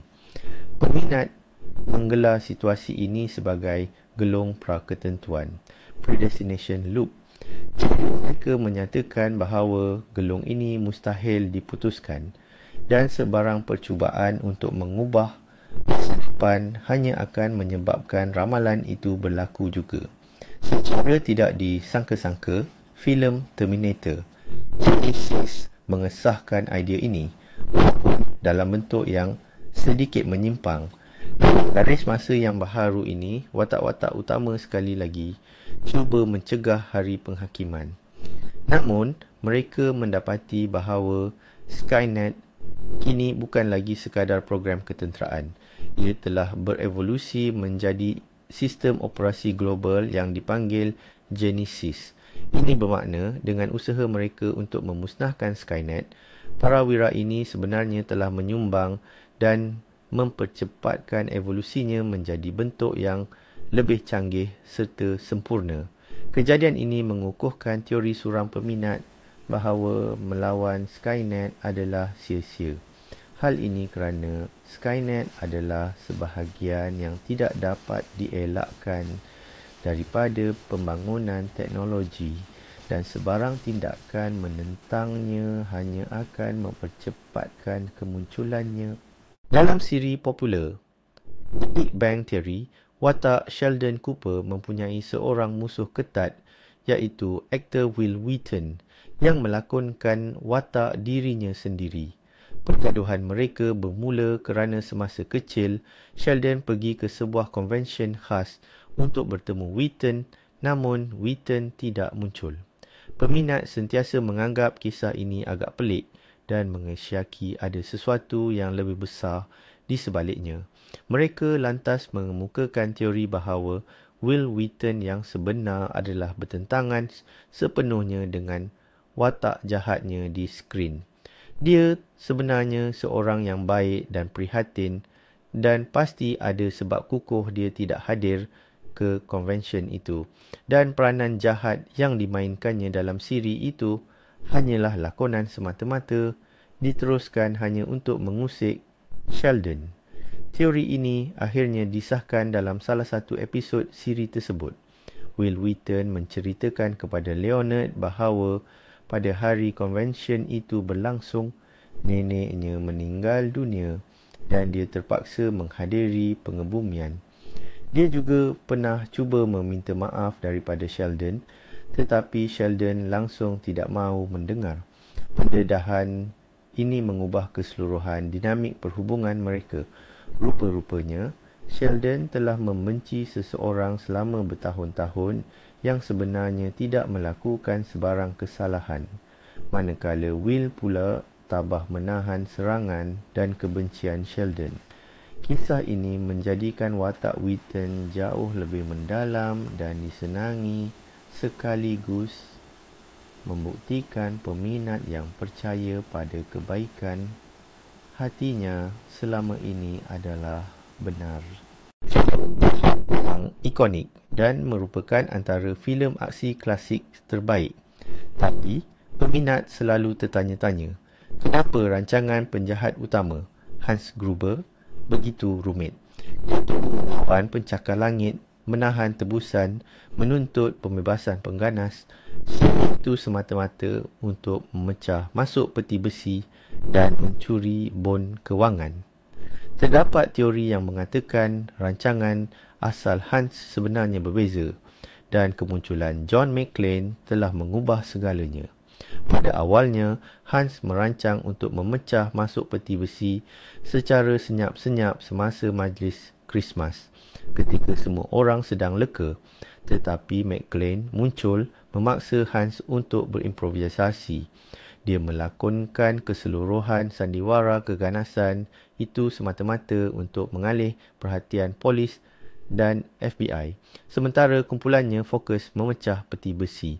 Teori ini mendapat pengesahan daripada penulis skrip filem itu sendiri, Steven de Souza. De Souza mendedahkan dalam draft awal skrip, terdapat satu babak di mana McClane dan Hans sepatutnya menyelaraskan jam tangan mereka. Di situ, ia akan didedahkan bahawa mereka memakai model jam yang sama. Ini adalah petunjuk bahawa mereka berdua sebenarnya orang sistem yang sama, cuma berada di pihak yang berbeza. Ya, penulis skrip itu mengesahkan bahawa kehadiran McClane telah memaksa Hans menukar rancangan rompakan itu menjadi tindakan keganasan. Jadi, John McClane bukan sekadar menghalang rompakan tersebut, dia sendiri yang menjadi pencetus insiden itu. Musim pertama siri True Detective, detektif Russ Kohler dan Marty Hart ditugaskan menyiasat rentetan pembunuhan ritual yang terkait dengan kultus Raja Kuning. Sepanjang siasatan, fokus utama mereka tertumpu kepada keluarga Tuttle, sebuah klan yang sangat berpengaruh dengan ahli-ahli yang memegang jawatan tinggi. Namun begitu, di penghujung musim, mereka hanya berjaya menangkap seorang pelaku, iaitu tukang kebun bernama Errol Childress. Ramai penonton melahirkan rasa kecewa kerana merasakan dalang utama telah terlepas daripada keadilan. Namun, peminat setia siri tersebut telah mengemukakan teori lingkaran masa mendatar yang diasaskan daripada falsafah peribadi Russ Kohler. Teori ini, sejarah bergerak secara kitaran dan kejahatan adalah sesuatu yang mustahil untuk dihapuskan secara total. Penangkapan Childress bukanlah satu pengakhiran. Sebaliknya, ia hanya menamatkan satu putaran spiral dalam kitaran tersebut. Kultus Tuttle dijangka akan terus berkembang dan pada masa hadapan akan ada hero baharu yang akan meneruskan perjuangan ini. Solato, pencipta siri itu sendiri, dalam satu temu bual telah mengesahkan interpretasi ini sepenuhnya. Beliau menjelaskan bahawa beliau sengaja membiarkan penamat itu bersifat terbuka bagi menunjukkan bahawa dunia ini tidak semudah dibahagikan kepada hitam dan putih. Para detektif telah memenangi pertempuran, tetapi mereka belum memenangi peperangan, dan konfrontasi kitaran antara kebaikan dan kejahatan ini akan berterusan buat selama-lamanya. Jadi, peminat yang melihat penamat siri ini bukan sebagai kelemahan skrip, tetapi sebagai idea falsafah yang mendalam, sememangnya tepat. Masih samurai mengisahkan seorang samurai yang dicampak ke masa depan yang jauh oleh penjahat bernama Aku. Sepanjang 4 musim, Jack berusaha sedaya upaya untuk kembali ke masa silam. Namun, pemikirannya agak tergantung. 13 tahun kemudian, musim kelima dan terakhir telah diterbitkan dengan penceritaan yang jauh lebih gelap dan matang. Dalam musim ini, Jack hilang pedangnya dan juga harapannya. Peminat menyadari bahawa dunia masa depan itu telah berubah. Ia menjadi lebih kejam dan teknologi telah berkembang jauh ke hadapan. Justru, lahirlah teori bahawa terdapat jurang masa yang sangat lama, mungkin beberapa dekad di antara musim keempat dan kelima. Jack tidak lagi menua akibat kesan sampingan perjalanan masa, tetapi dunia di sekelilingnya terus berubah di bawah cengkaman aku. Pencipta siri animasi ini, Tartakovsky, mengesahkan bahawa musim kelima berlaku 50 tahun selepas peristiwa di musim keempat. Pengesahan ini menjelaskan keputusasaan Jack, perubahan dunia dan mengapa Jack kelihatan sangat kejam dan keletihan. 50 tahun perjuangan yang sia-sia pasti akan mematahkan semangat sesiapa sahaja. Pengesahan ini menjadikan musim terakhir itu lebih tragis dan hebat, sekaligus membuktikan sekali lagi ketajaman peminat dalam menganalisis siri ini. Francis Star Wars ada satu watak yang paling sering menjadi bahan ketawa gara-gara kemunculannya dalam sebuah filem yang kurang memuaskan, iaitu Jar Jar Binks. Bagaimana jika gungan yang kelihatan kekok ini sebenarnya bukan seperti yang disangka? Dahsyat telah muncul di Reddit. Dakwa bahawa Jar Jar Binks sebenarnya adalah seorang Lord Sith yang sangat berkuasa, yang secara rahsia memanipulasi semua peristiwa. Bukti-bukti yang dikemukakan pula sangat meyakinkan. Jar Jar didapati sentiasa berada di tempat yang betul pada masa yang tepat. Kekokannya dalam pertempuran kelihatan lebih seperti bentuk seni mempertahankan diri yang sangat khusus. Dia juga menggunakan gerak isyarat yang menyerupai muslihat mental Jedi untuk mempengaruhi orang lain. Malah, dialah individu yang mencadangkan Palpatine diberi kuasa kecemasan yang akhirnya membawa kepada penubuhan Empire Galactic. Teori itu merumuskan bahawa Jar Jar adalah anak murid ataupun rakan kongsi Palpatine yang hanya berpura-pura bodoh supaya tiada sesiapa pun mengesyaki niat jahatnya. Menariknya, pelakon yang membawa watak Jar Jar, Ahmed Best, mengesahkan bahawa banyak bahagian teori ini adalah benar. Menurut beliau, watak itu pada asalnya direka untuk menjadi jauh lebih jahat dan transformasinya menjadi penjahat utama telah dirancang untuk filem-filem seterusnya.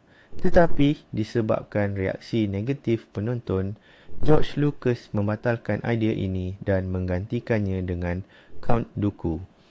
Jadi, ya, kita hanya selangkah sahaja lagi daripada menyaksikan kelahiran Darth Jar Jar, dan peminat ternyata berjaya menghidu rahsia ini. Television House of Cards mengisahkan ahli politik yang kejam, Frank Underwood, yang sanggup melakukan apa sahaja demi mencapai kuasa.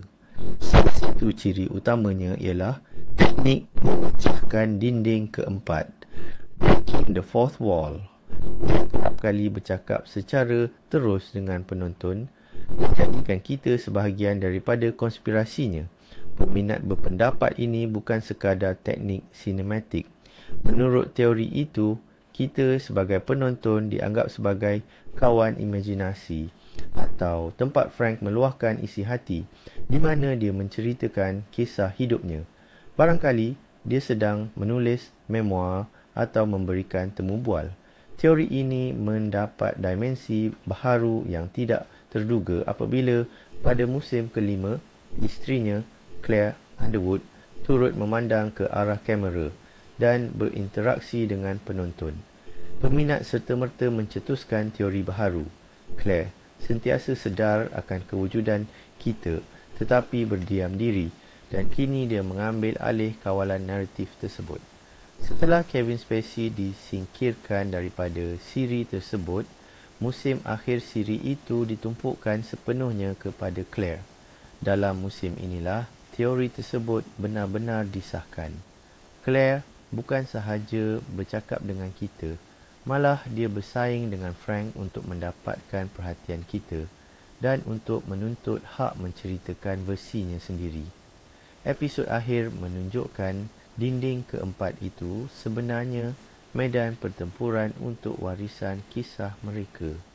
Peminat yang melihat teknik ini bukan sekadar gimmick, ternyata mempunyai pandangan yang tepat. Klasik Jurassic Park, satu babak yang amat ikonik.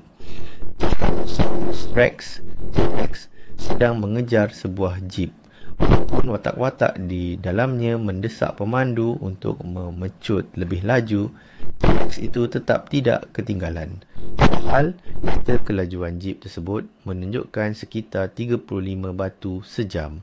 MPH ini serta-merta menimbulkan bantahan daripada peminat paleontologi yang mendakwa ia mustahil dari segi saintifik.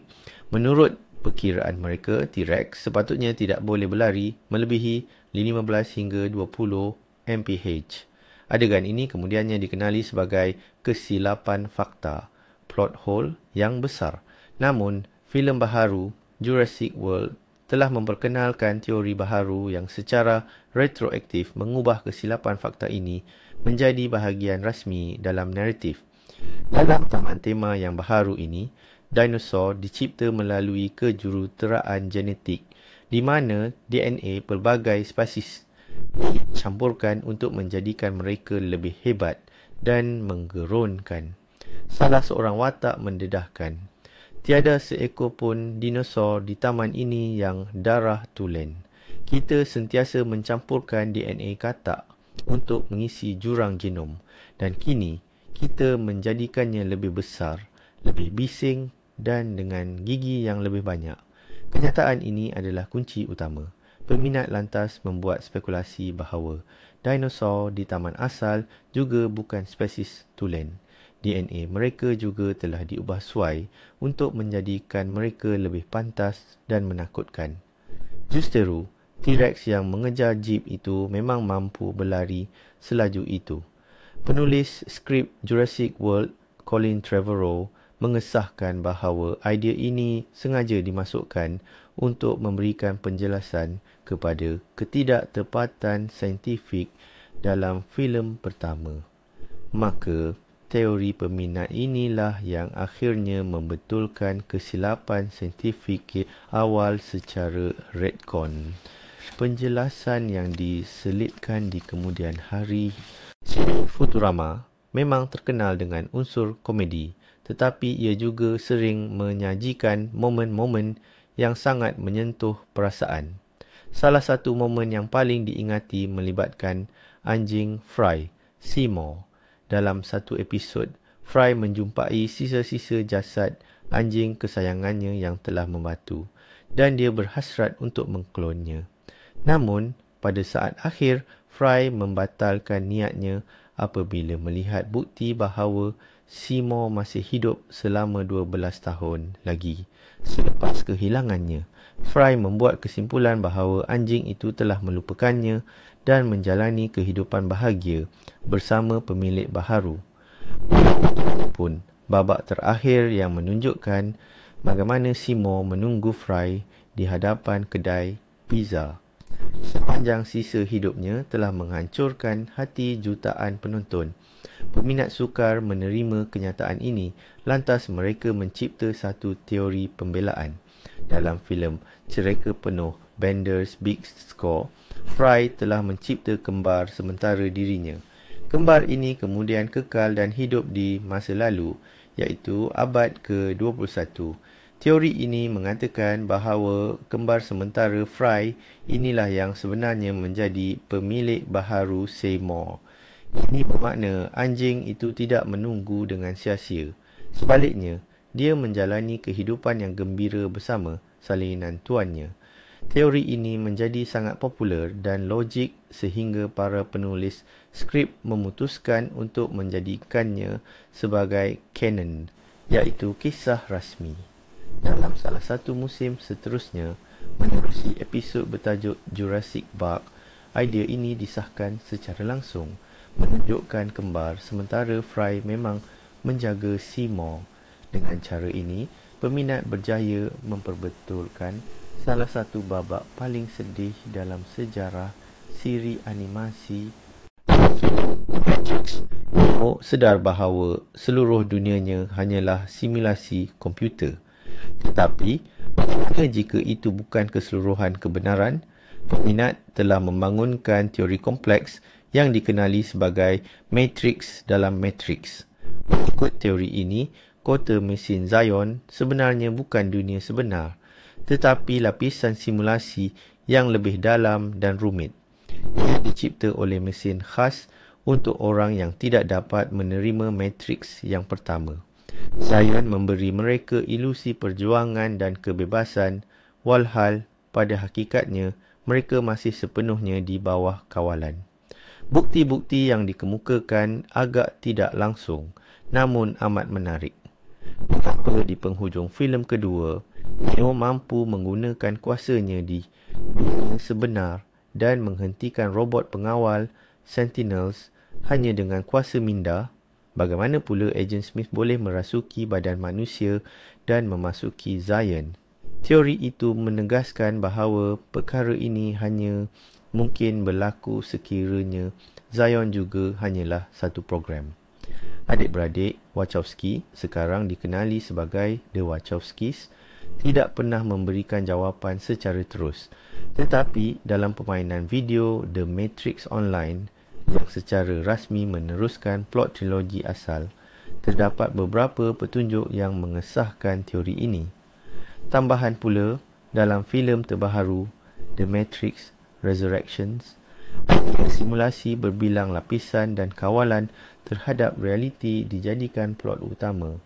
Oleh itu, walaupun jawapan ya yang jelas tidak pernah diumumkan, keseluruhan perkembangan Francis itu menunjukkan bahawa peminat adalah betul dan sebenarnya tiada jalan keluar yang sebenar dari Matrix. Dalam filem Avengers yang sulung, ada satu babak di mana Loki menyerah diri kepada Captain America dan Iron Man.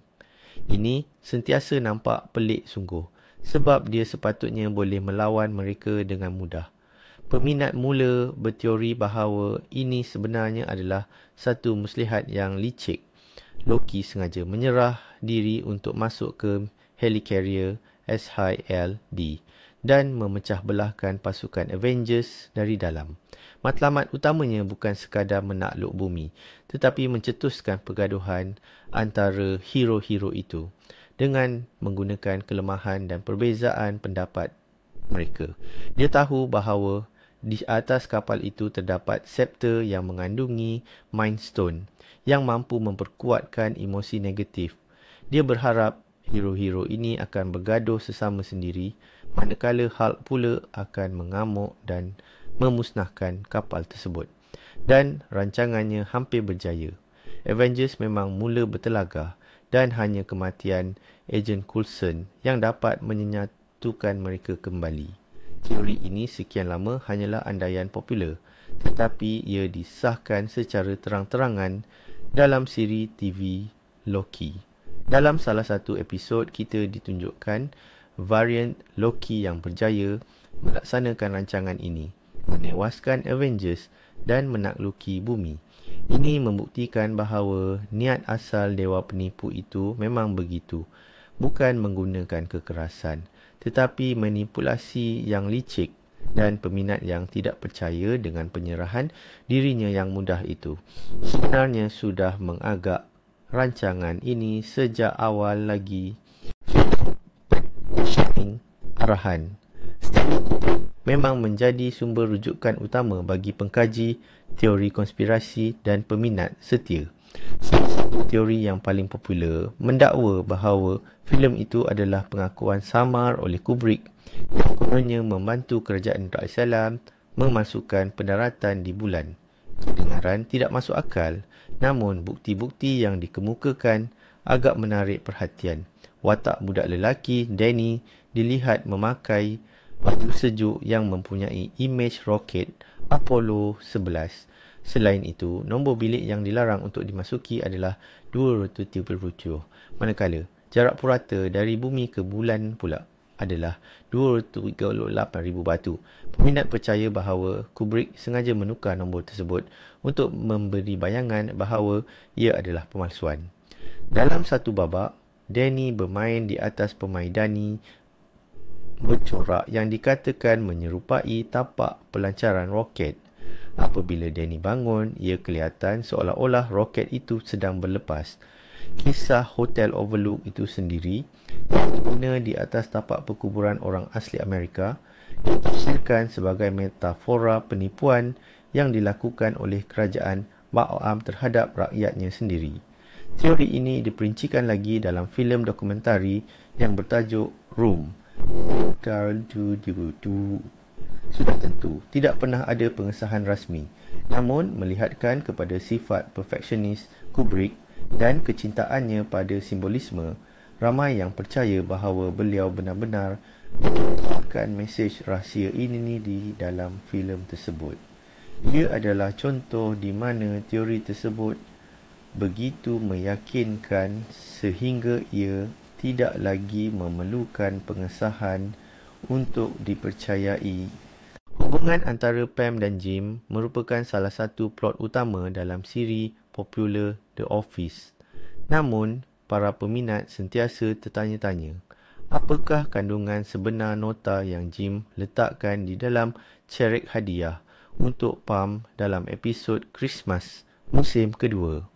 Jim sempat mengambil kembali nota tersebut sebelum Pam sempat membacanya. Hanya pada musim ke-9, musim terakhir siri itu, barulah Jim menyerahkan nota itu kepadanya semula. Kami tidak dapat mendengar apa yang tertulis di situ, tetapi reaksi Pam jelas kelihatan. Dia menangis terharu dan gembira.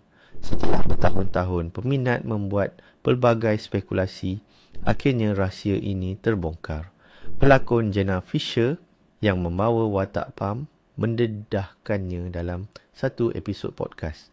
Beliau mendedahkan bahawa pengarah meminta pelakon John Krasinski yang melakonkan watak Jim untuk menulis surat perpisahan yang sangat peribadi kepada Jenna sendiri. Surat itu ditujukan kepada Jenna bukan sebagai Pam, tetapi sebagai rakan pelakon dan sahabat yang telah bekerjasama selama 9 tahun. Ini bermakna apa yang kita lihat di skrin bukanlah reaksi Pam terhadap kata-kata Jim, tetapi adalah reaksi ikhlas Jenna terhadap kata-kata perpisahan daripada John. Ia adalah momen yang sangat peribadi dan penuh emosi dan mereka berdua bersetuju untuk mengekalkannya dalam episod tersebut. Jadi, teori peminat yang mengatakan nota itu mengandungi sesuatu yang amat penting dan peribadi ternyata betul.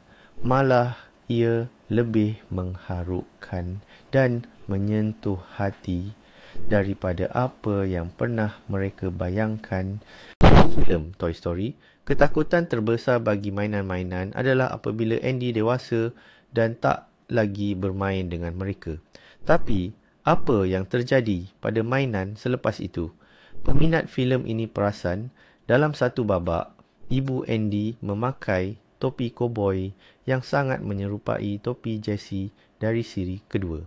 Dan dalam siri ketiga pula, kita didedahkan bahawa Jessie pernah mempunyai seorang pemilik bernama Emily yang juga sudah dewasa dan akhirnya memberikannya kepada orang lain.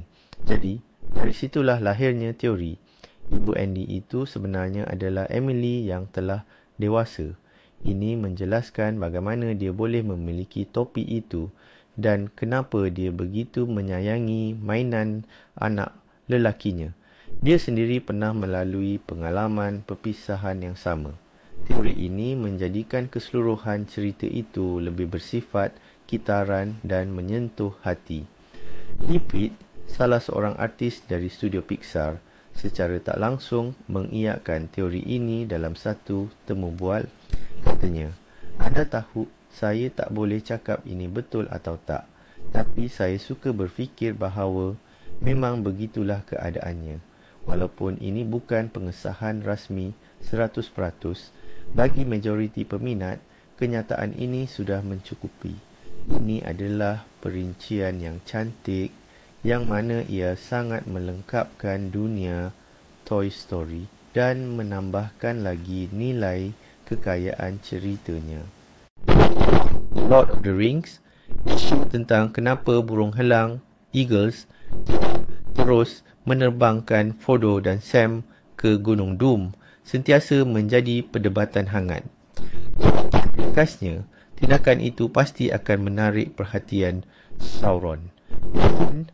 Peminat berpendapat lebih jauh dan telah mencipta satu teori yang menjelaskan mengapa Gandalf begitu yakin akan kejayaan misi itu. Teori ini menyatakan bahawa Gandalf sebenarnya sudah merancang untuk menggunakan burung helang sejak awal lagi. Dia tidak boleh membicarakan rancangan ini secara terbuka kerana bimbang Sauron akan mengetahuinya melalui saruman atau palantir, batu tilikan. Frasa terkenalnya di Moria semasa dia jatuh ke dalam gaung. Terbanglah, si bodoh. Fly, you fools. Bukanlah satu penghinaan tetapi arahan langsung. Dia meminta rakan-rakannya untuk mencari burung helang dan terbang. Dan pada penghujungnya, apabila Frodo dan Sam terdampar di cerun gunung berapi, Gandalf datang menjemput mereka menaiki burung helang. Mengapa?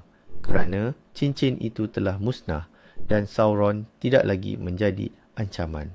Teori ini mengubah persepsi terhadap Gandalf daripada sekadar ahli sihir yang bijaksana menjadi seorang ahli strategi genius yang telah meramalkan setiap langkah. Peter Jackson, pengarah trilogi filem itu, dalam ulasan filemnya pernah menyatakan bahawa beliau sangat menyukai tafsiran ini dan ia mungkin sebahagian daripada perancangan asal Tolkien. Bagi peminat, ini adalah pengesahan kepada spekulasi mereka. The X-Files merupakan siri TV yang secara asasnya dibina di atas premis teori konspirasi. Namun, salah satu teori peminat bukan mengenai makhluk asing tetapi fokus kepada watak utama itu sendiri. Sepanjang siri itu, wujud ketegangan dan keserasian yang kuat antara Mulder dan Scully. Walaupun mereka kekal sebagai rakan kongsi kerja untuk tempoh yang lama, peminat yakin bahawa sebenarnya mereka saling mencintai, malah mungkin mempunyai hubungan sulit secara rahsia. Mereka mencari bukti melalui pandangan mata, gerak isyarat dan cara mereka mempertaruhkan nyawa demi satu sama lain. Pencipta siri itu, Chris Carter, berulang kali menegaskan bahawa hubungan mereka mesti kekal sebagai hubungan platonik. Tetapi dalam musim ke-7, dalam episod bertajuk Millennium, Mulder dan Scully akhirnya berciuman. Dalam musim dan filem berikutnya, didedahkan pula bahawa mereka telah mempunyai seorang anak. Ini merupakan pengesahan penuh dan tanpa syarat dari teori para shippers yang menyokong hubungan romantis antara watak. Betul sejak awal lagi, kisah The X-Files bukan sekadar tentang pencarian kebenaran tetapi juga kisah cinta yang hebat. Dalam siri animasi popular Rick and Morty, wujud satu teori yang benar-benar mengubah cara kita melihat keseluruhan siri itu. Dalam salah satu episod, Rick berkata kepada Morty, "Saya perlukan awak." "Morty, kita akan lalui lebih banyak pengembaraan." Morty dan Rick, 100 tahun Morty dan Rick. Namun, bagaimana jika Rick yang kita kenali sebenarnya ialah Morty yang sudah dewasa? Teori ini mencadangkan bahawa Rick yang asal mungkin telah lama meninggal dunia atau hilang, manakala Rick yang kita ikuti sekarang ialah Morty dari masa depan. Dia telah menjadi genius dan sinis seperti datuknya dan kini mengembara merentasi masa untuk membetulkan kesilapan lampau atau sekadar mahu menghidupkan semula pengembaraan yang pernah dilaluinya. Beberapa petunjuk menyokong hujah ini. Pertama, mereka berdua sering memakai pakaian yang serupa.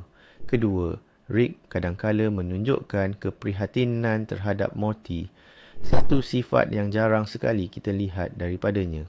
Selain itu, episod Evil Morty menunjukkan bahawa Morty sebenarnya berpotensi besar untuk menjadi sepintar dan sekejam Rick. Pencipta siri ini Dan Harmon dan Justin Roiland memang gemar berteka-teki dengan peminat dan tidak pernah mengesahkan sebarang teori secara terang-terangan. Dalam satu episod, apabila Rick mengubah dirinya menjadi remaja, dia kelihatan sebiji atau seiras dengan Morty. Bagi peminat, ini adalah isyarat yang jelas bahawa teori gila mereka mungkin benar. Teori ini menambahkan elemen tragis dan kedalaman pada kisah itu, menjadikannya satu naratif tentang kitaran pemusnahan diri yang tiada penghujungnya. Dalam filem Mary Poppins, terdapat satu babak yang agak aneh dan sedikit menyeramkan. Ia menunjukkan salah seorang watak sampingan, iaitu Mr. Dawes Jr. meninggal dunia gara-gara ketawa berlebihan selepas mendengar satu jenaka. Namun, peminat filem telah menemui satu penjelasan. Mereka berteori bahawa Mary Poppins bukanlah sekadar pengasuh ajaib biasa. Dia sebenarnya adalah entiti yang jauh lebih hebat, mungkin makhluk suci atau malah Time Lord, penguasa masa, seperti dari siri Doctor Who. Dia hadir untuk menyelesaikan masalah dalam keluarga sebelum dia terbang pergi. Tetapi, bagaimana jika peranannya bukan sahaja membantu, tetapi juga menghukum? Teori ini menyatakan bahawa masalah utama adalah jurubeng yang tamak dan jahat, iaitu Mr. Dawes Sr. Mary Poppins dipercayai mengatur agar dia mati kerana ketawa, sekaligus membebaskan keluarga Banks daripada pengaruhnya. Untuk sekian lama, teori ini hanya dianggap sebagai jenaka kosong. Namun, dalam filem sequel Mary Poppins Returns, muncul watak yang dilakonkan oleh Dick Van Dyke. Pelakon yang sama memainkan Mr. Dawes Sr. dalam filem asal. Dan watak ini secara jelas menyebut bahawa bapa saudaranya, jurubeng yang sama, memang mati kerana ketawa. Ini adalah pengesahan langsung kepada perincian yang kelihatan remeh yang secara retrospektif menjadikan imej Mary Poppins jauh lebih berkuasa dan sedikit menakutkan. Ternyata peminat tidak silap. Jelaslah, pengasuh ini bukanlah watak yang boleh dibuat main. Dalam trilogi Back to the Future, Marty McFly sentiasa mengubah masa depan melalui tindakannya di masa lampau. Namun, peminat filem tersebut menyedari satu perincian yang menunjukkan bahawa dia bukan sahaja mengubah masa depan tetapi juga dirinya sendiri. Pada permulaan filem pertama, Marty hanyalah seorang remaja biasa yang gemar bermain gitar. Tetapi selepas perjalanannya ke tahun 1955, di mana dia secara dasarnya mencipta rock and roll, semasa majlis tari-menari sekolah, sesuatu telah berubah. Di penghujung filem, dia kembali ke tahun 1995 dan keluarganya kini hidup berjaya dan bahagia. Teorinya berbunyi, dalam garis masa yang baharu ini, Marty telah menjadi bintang rock sejati. Buktinya, pada akhir filem itu, Doc Brown menunjukkan kepada Marty keratan akhbar dari masa depan yang menceritakan tentang anak-anaknya. Namun, dalam filem ketiga, apabila Marty berada di Wild West atau Barat Liar, dia ternampak batu nisan dengan namanya tertera dan di situ turut dicatatkan tarikh kematiannya. Peminat mula membuat rumusan dalam satu garis masa, Marty menjadi pemuzik terkenal. Manakala dalam garis masa yang lain, dia mati pada usia muda. Penulis skrip Bob Girl dalam satu temu bual mengesahkan bahawa mereka memang meletakkan idea bahawa masa depan tidak ditentukan dan Marty mempunyai beberapa potensi takdir, termasuklah kerjaya sebagai bintang rock. Jadi, peminat yang percaya pada kejayaan muzik Marty ternyata berada di landasan yang betul. Betul lah kan? Dah 50 kali berturut-turut, pemikiran kolektif para peminat ini ternyata tepat belaka. Dari plot twist yang epik dan mengubah keseluruhan alam semesta cerita, hinggalah kepada butiran kecil yang menyentuh hati, yang menambah kedalaman pada watak-watak kegemaran kita. Kisah-kisah ini membuktikan bahawa antara pencipta karya dan penonton mereka, wujudnya dialog yang berterusan. Kadang-kadang, penulis memang sengaja tinggalkan petunjuk atau breadcrumbs untuk yang paling peka, dan ada kalanya pula penonton dapat lihat sesuatu yang penulis skrip sendiri tak terfikir, tapi akhirnya menjadi satu idea yang sangat genius. Inilah dia keajaiban budaya pop. Ia terus hidup dan berkembang bukan hanya di skrin, tetapi juga dalam perbincangan, perdebatan dan teori yang kita kongsi bersama. Terima kasih kerana sudi menonton video panjang ini sampai habis.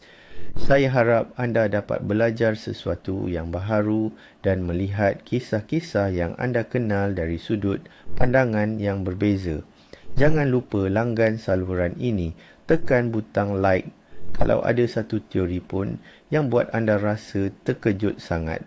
Mindnya blown. Yang paling penting, aktifkan loceng notifikasi agar anda tidak terlepas video ulasan baru kami. Sekarang, soalan utama saya kepada anda. Apakah teori peminat kegemaran anda yang akhirnya menjadi kenyataan? Atau mungkin ada teori yang anda masih yakin dan sedang tunggu untuk disahkan? Kongsikan pendapat anda di ruangan komen. Mari kita bincangkan.